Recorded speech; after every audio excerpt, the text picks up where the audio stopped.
I used to think my sister was the strongest person alive. You hear a chilling statement like that and it instantly grabs you, right? It's such a profound opening for the account we're investigating today because it sets up this massive expectation only to promise that it's going to be completely shattered. Whenever someone tells you they used to think something like that, you know for sure a really dark revelation is right around the corner. So, welcome to today's explainer. We are going to be forensically deconstructing a bizarre, honestly pretty unsettling account of grief and the supernatural known as the Ritual of the Birthday Sisters. We're going to treat this text like a suspenseful true crime mystery. We'll examine the clues, look at the timeline, and try to figure out exactly what happened behind closed doors. Okay, let's dive into this by establishing the fundamental anomaly between our two main subjects, the narrator and the older sister Maya.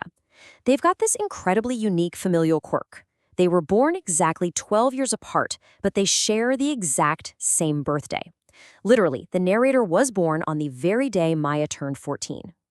Now, according to the source, Maya used to laugh about this. She'd jokingly call her younger sibling the worst birthday gift ever.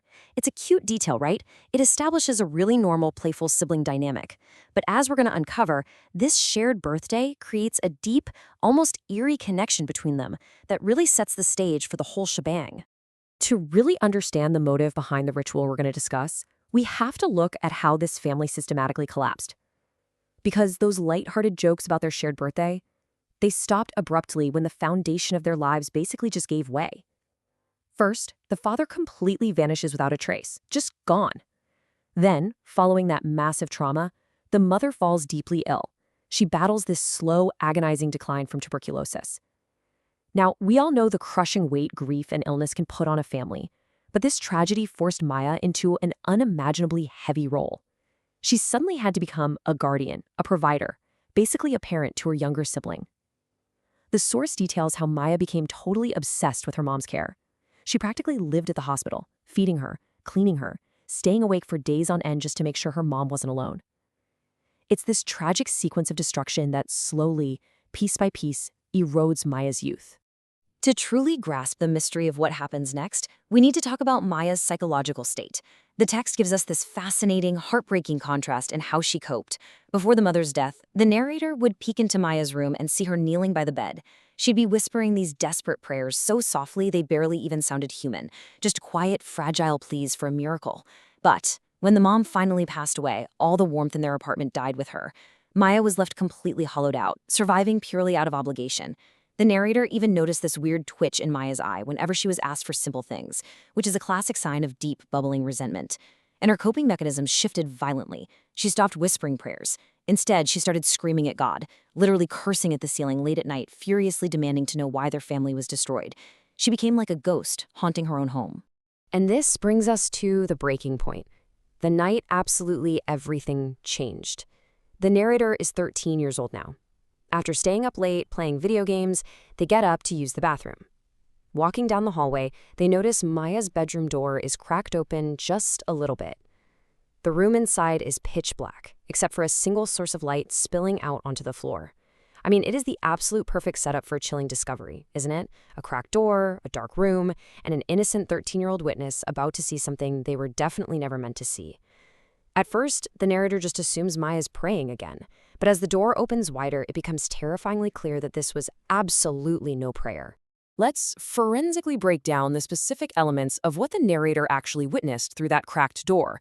We've got our ritual ingredients. First up, the illumination, a single burning candle on the floor. Next, the focal point. Maya is sitting cross-legged right in front of an old wooden spirit board covered in faded symbols and letters. Then there's the physical manifestation. Maya's body is violently rocking back and forth, and these awful choking noises are escaping her throat. And finally, the most absolutely crucial clue of all. Sitting dead center on that spirit board is their dad's old gold watch, literally the very last thing he left behind before he vanished. The sensory details the source provides here just completely escalate the horror of the scene. The narrator observes that Maya's hair is hanging down, covering most of her face, but you can visibly see tears dripping onto the floor. And it gets worse. Maya's eyes are rolled so far upward that only the whites are showing. Saliva is actively dripping from her mouth. And she's whispering something over and over again in a voice that the narrator explicitly points out didn't sound entirely like hers. Confronted with this deeply unsettling, entirely unnatural behavior, the narrator's pure survival instinct just kicks in. They freeze for a second, and then they bolt. They run, lock themselves in their room, and stay wide awake until the sun comes up. Now, what's really interesting is the immediate aftermath of that terrifying night. You'd totally expect Maya to be exhausted the next morning, right? Maybe catatonic or spiraling even further down into despair. But the exact opposite happens. The text draws this incredibly stark contrast. Before the ritual, Maya was empty, angry, weighed down by this resentment she just couldn't hide. But after the ritual, Maya completely changes for the better. She starts smiling more, she starts actually cooking proper meals again, she even laughs. The narrator describes it like this massive physical burden had suddenly been lifted off her shoulders. The dark cloud hanging over their home just vanished overnight. But as we analyze this, we have to ask the obvious question: why? What exactly was lifted from her? While the answer to that question might actually lie in what happened just a few weeks later, out of nowhere, the family receives one single shocking phone call. It brings news of the father, the exact same man who had vanished without a trace all those years ago, abandoning them to their fate. The phone call reveals that their father has died completely alone in another state. And this brilliantly illustrates the eerie, almost impossible connection in this story. Because the cause of the father's death wasn't some random car accident. He had been suffering for years and ultimately died from tuberculosis, the exact same disease that slowly and painfully took their mother's life. The disease that forced Maya into that grueling life of servitude in hospital rooms, the disease that essentially destroyed their entire family. The source text notes that the narrator felt the timing was just wrong. It was way too perfect, way too connected. Which forces us, as objective investigators of this text, to weigh the evidence. Are we looking at a tragic, albeit incredibly poetic, coincidence? Is it possible that Maya was simply experiencing a massive grief-induced psychotic break that night with the spirit board, and the father dying from the same highly contagious disease they were previously exposed to is just a really cruel twist of medical fate? Or is it something more? Did she literally trade her father's life to lift her own burden? Did she use that gold watch, her father's physical tether, to successfully conduct a dark ritual, cursing him with the very disease he abandoned them to face alone? The text leaves both of those doors wide open for us. Then, the narrative violently snaps us right back to the present day, introducing this super suspenseful ticking clock element. The narrator plainly states, "Tomorrow is our birthday again. The anniversary of the day they were born and the day Maya turned 14. The exact day those playful jokes used to happen before their world went dark." It's a stark reminder that this shared timeline is cyclical, and these dates clearly hold an immense, terrifying amount of power for these two sisters. Time is officially up.